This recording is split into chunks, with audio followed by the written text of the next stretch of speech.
So do you want to feel better about yourself, or do you want to do better? Guys, welcome back to my YouTube channel. If you haven't done it yet, make sure to hit the subscribe button below, hit the church bell every time. You'll get that notification when a new video drops. All right, if this video is helpful, give me a thumbs up. And if there's any questions that I leave and that did not answer, make sure to ask them in the comment section below, and I'd love to try to do my best to get to them. But right now though, today we are talking about America's new pastime, our favorite sport, all right? It is arguing online. Right? That is, who does not? Look, there's a lot of you that you avoid social media because of this. Some of you just eat it up, right? And so now, as I'm talking about Christians, right? As a Christian, as a believer, how are we to engage the culture when we see something that is wrong, or if we disagree with something or someone? Listen, there is a way to go about this, because if we don't do it the correct way, okay, we can actually be a part of the problem. All right, you and I, who doesn't love to share their opinion, and who doesn't love being affirmed and being told, yep, you are right?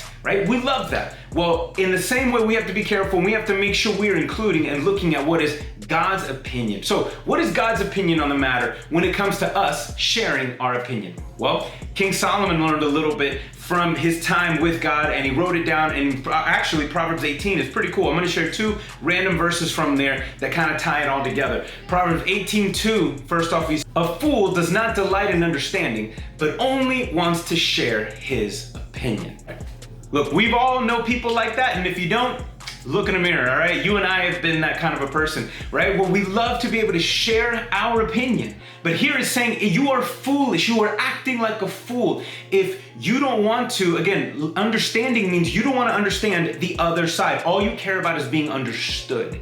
And that is actually foolish, because in essence, you are plugging your ears and just talking, and that is not constructive. You are being foolish. And listen, you can be right. Your opinion could be correct, but if you are not seeking to build a bridge with the person you're talking to, you can be foolish. You can actually do more damage than good, and your opinion could be correct. But Solomon's not done. Look what he says later on in the chapter. In verse 17, he says this: the first to state his case seems right, until another comes and cross-examines him.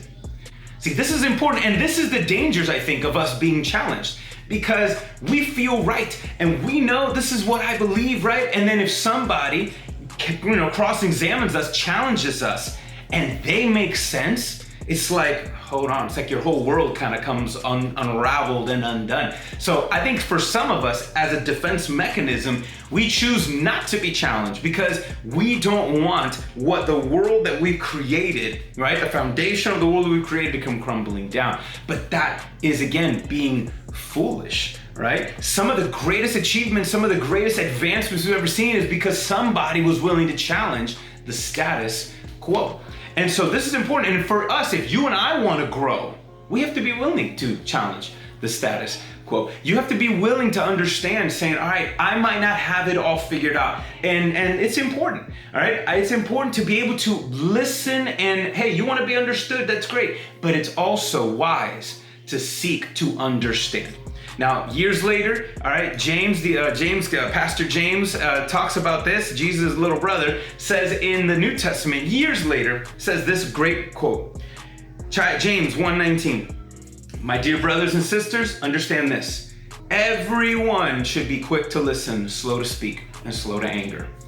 Okay, I think that's the formula on being wise, right? I think it's the opposite of what King Solomon actually talks about. You're foolish if all you want to do is state your opinion and not understand. Why? Because you are being the opposite of what James is saying. You are not being quick to listen, slow to speak, slow to anger. You are being slow, okay? You're being slow to listen, quick to speak, quick to anger. In fact, if we don't do this the right way, we're kind of doing the reverse, all right? Well, here's what happens.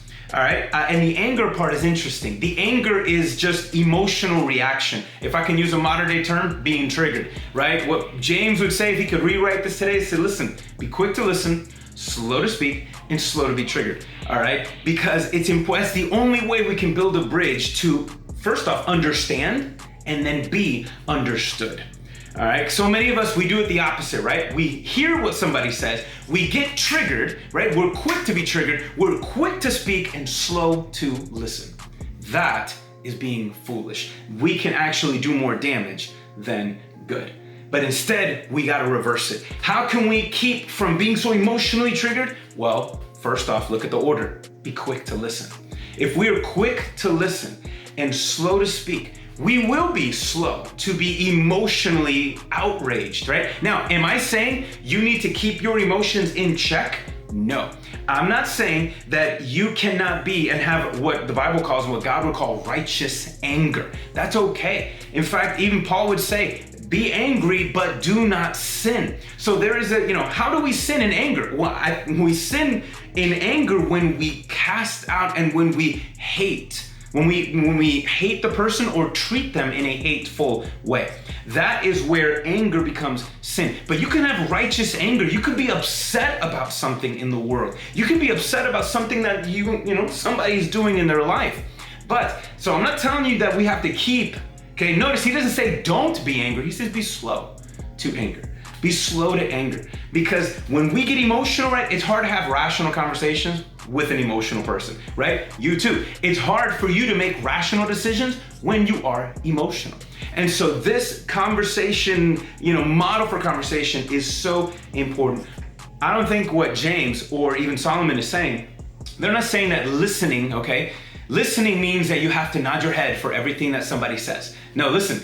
Affirming someone what they're saying does not mean you are agreeing with them, all right? You can listen to someone, that's fine. It is not saying that I have to agree with everything that you are saying.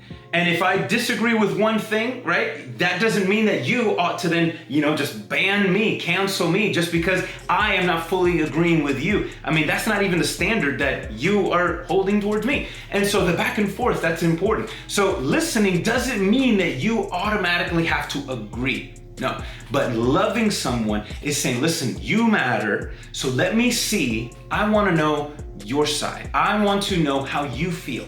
I don't understand. I don't know what that's like. Let me lean in. That's what love looks like. So if there's a question, here's a good question that I think you can ask that would help you to be quick to listen, slow to speak, slow to anger. Ask that person, when you get into a conversation and it's a heated one or there's somebody that you disagree with, instead of you beginning by saying, let me tell you why you are wrong, why don't you ask a question? And your one question, great one, is this one. How did you arrive to that conclusion? That's a great question because now you are trying to see their journey. How did they get and what are the decisions that led up to that moment? That can actually lead to a more constructive conversation. Now, again, doesn't mean that we have to get to this point where, again, I'm at the end of it, I have to convince you, you have to convince me. All right, that's not the end of it. All right, that's not the goal. The goal ought to be, all right, love. Because listen, we don't all have to agree with everything, every little detail. All right, that's impossible. That's impossible.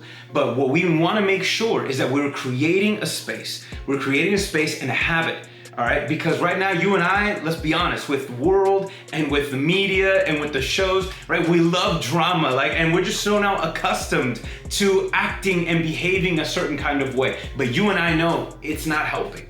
Having conversations the way we're having them, all right? These social media and even physical, high energy altercations, are we really listening to each other? Or do you just love listening to yourself? That's not making anything better. It's not. Again, you can be right and still get things wrong. And so a great way for us to move forward is to try that. Ask and pray, say, Lord, help me be quick to listen to what they have to say. All right, and be slow to speak. Now, it doesn't mean you can't speak, you want to, but it's calculated, it's understood. You are responding and reacting and you are affirming that person. Now, it doesn't mean you're agreeing with everything you're saying, but you're saying, listen, you matter enough that I'm willing to listen.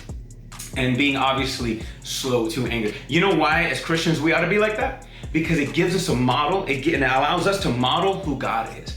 In fact, in the Old Testament, in many places, it says that God is slow to anger. And God is quick to listen to all who call on the name of Jesus, and they will be saved. He is that way.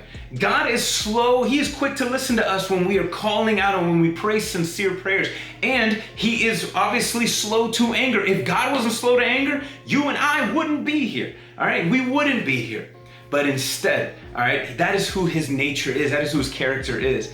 All right, and because God is that way, because that's how he loves us, he expects his believers, his followers, to love others in the same way.